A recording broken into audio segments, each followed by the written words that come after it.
Whoa, and welcome everyone. We have ourselves a Spaniard here. Spain is our opponent, Whitman66.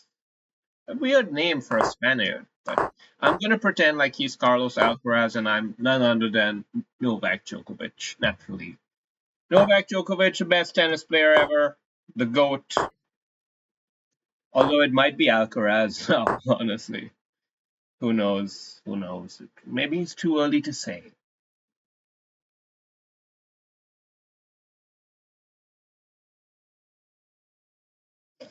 Okay,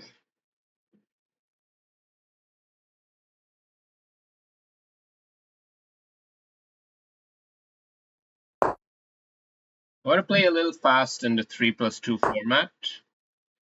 And you can see there's a lot of shimmying around kind of moves. That's common.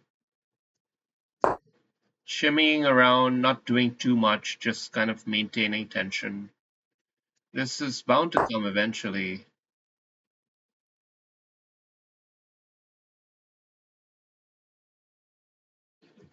I'm going to push this forward anyway now.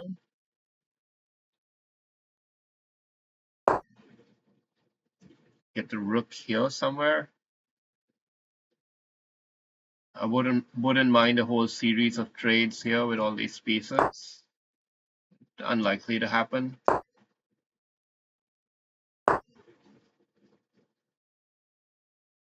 And I guess that's the correct way to play this.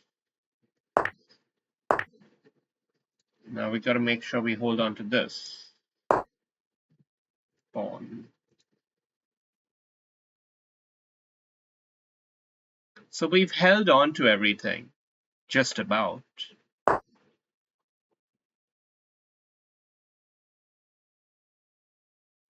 We definitely want to promote the idea of this trade here.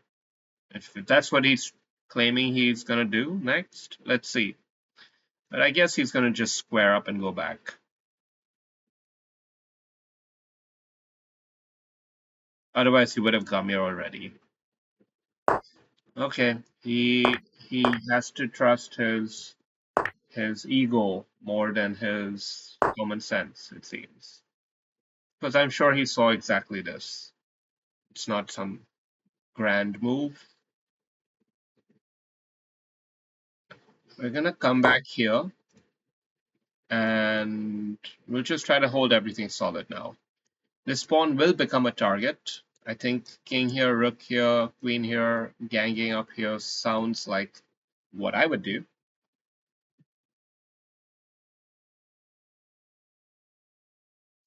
Though it's easily defeated, one could argue, with just simple tickle forward h5 or f5, g5, blunting it. Personally, I think f5, g5 is the way to play right now, or at least f5 for the time being. Get a bit of space.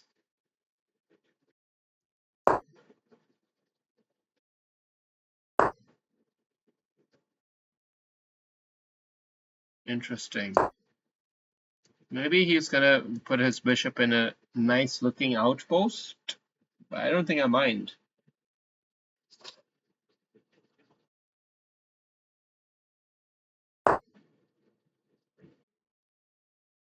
Be a little bit careful here. Okay.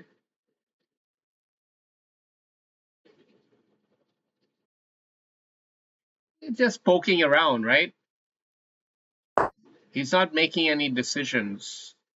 Well, he made one decision, and that was a bad one to get his knight there. Uh,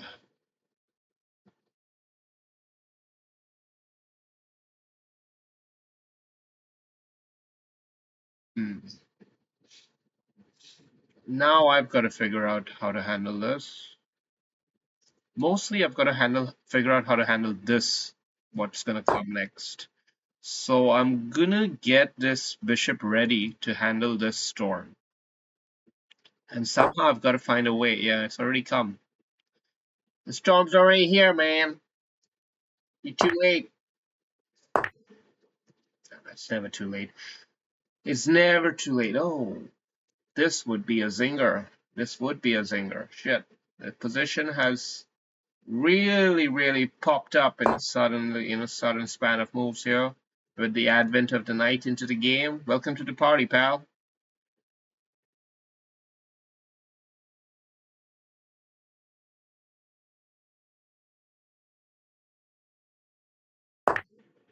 Okay. Without the bishop pair, I do have a small disadvantage. It's true. He has a good bishop pair. But maybe I can nullify it, get this knight out here and promote a trade. Not so worried about the pawn equation here on the queen side because now we don't have those rolling pawns and all of that kind of shit.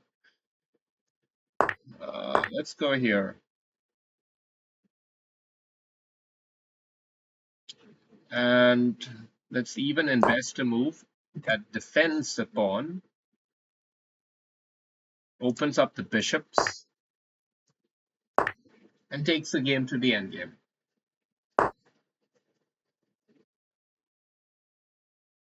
An endgame indeed is a friend in need, whatever the saying is. Ah, that's a good move. Shit, I didn't see about that one. I was wondering what he's going to do with this rook, but now we can see a kind of a semblance of a plan. I have likely misplayed a few things here. Yeah.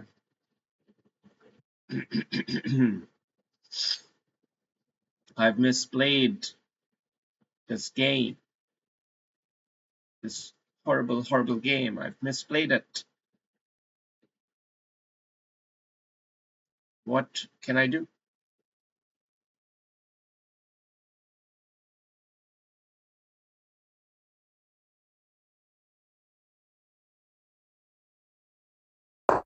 Think I will try to win this one back, though it seems like it will be a hard thing to do.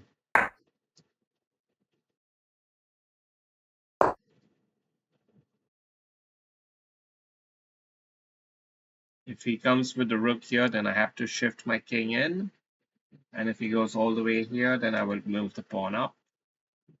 But somehow or another, I've got to get this knight here, maybe. And he should probably try to get his bishop here and just close it up. But he didn't close it up. But of course, he's got the rook check, the rook check, the rook check is a decent check. The rook check's a decent check. Okay. We can do the king march instead. And now the game has gotten down to the last few seconds. So anything can happen here in theory. In theory. Um,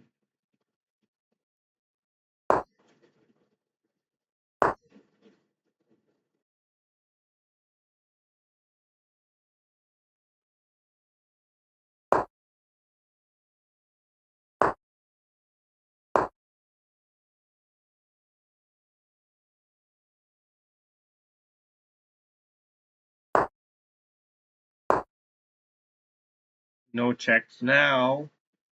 So, okay, but that is a stiflingly good move, and we're gonna just go back. Let's repeat. I don't mind a draw. Okay, we'll take a draw here. Carlos, I'll see you the next time around. But let's get into the game really quickly here. Pretty standard-ish position. I'm sure there are good ideas here. Overall, I think Black was doing quite all right here, but this pawn break was effective, and then he had this rolling momentum here, which was always in the cards in the game, and maybe went a little bit too hasty. And this move, well, seemingly not too suboptimal, even though it dropped a pawn. And yeah, it has been suboptimal because Now black is in the driving seat, and it shouldn't have been like that. Shouldn't have never been like that. And here I should have just closed it out, but I've missed my chances clearly because I didn't play something crucial here, something that was necessary. This bishop was a blunder. There needed to be something else here. I don't know if it's even this, you know,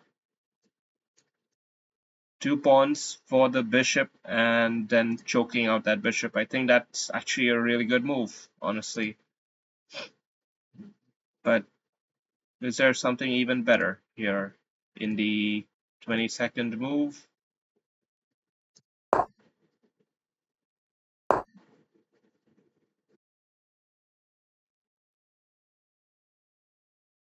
F4. F4 is a kind of move which never even came on my radar.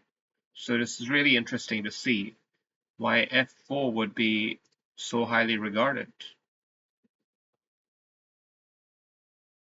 Because ordinarily I just ignored thinking about it because, oh, it gives his bishop so many squares, but maybe there's a real purpose behind it, which I honestly am.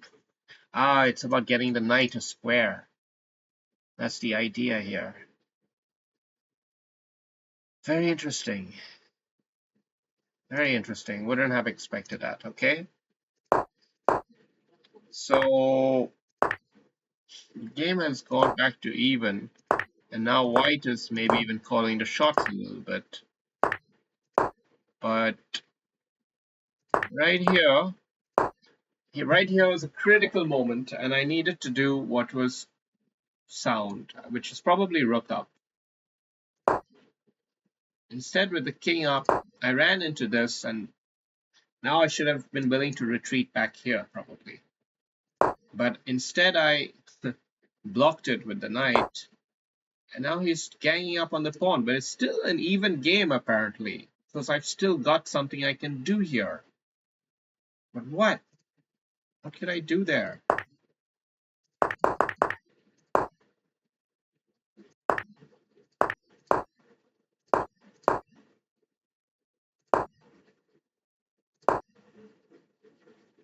King d6 suggests bishop c6. And then, okay, so king d6, and now if he takes it, probably I have enough speed to... it opens up this rook here for this kind of a block-off maneuver. And then the king can enter here and win back the pawn. Right, right. But what about... Okay, we can go in circles forever, but okay, rook here, so fine. Interesting. So, but instead I played a kind of passive defense here. Always a problem, always a risk. And then I tried to squeeze off that pawn, but he was not letting me do that. So we just settled here, and now I'm holding on to the root. I'm sure that white is winning this position, but I just tried to make it a little bit hard for him to crack through. And what could he have done at the end? At the end here, he should make rook f7, g7, b7. It seems it's not easy for white to make progress actually in the position, and maybe black, in theory, can even try these kind of ideas to try to promote something. So it's a good game. Good game. All right, thanks.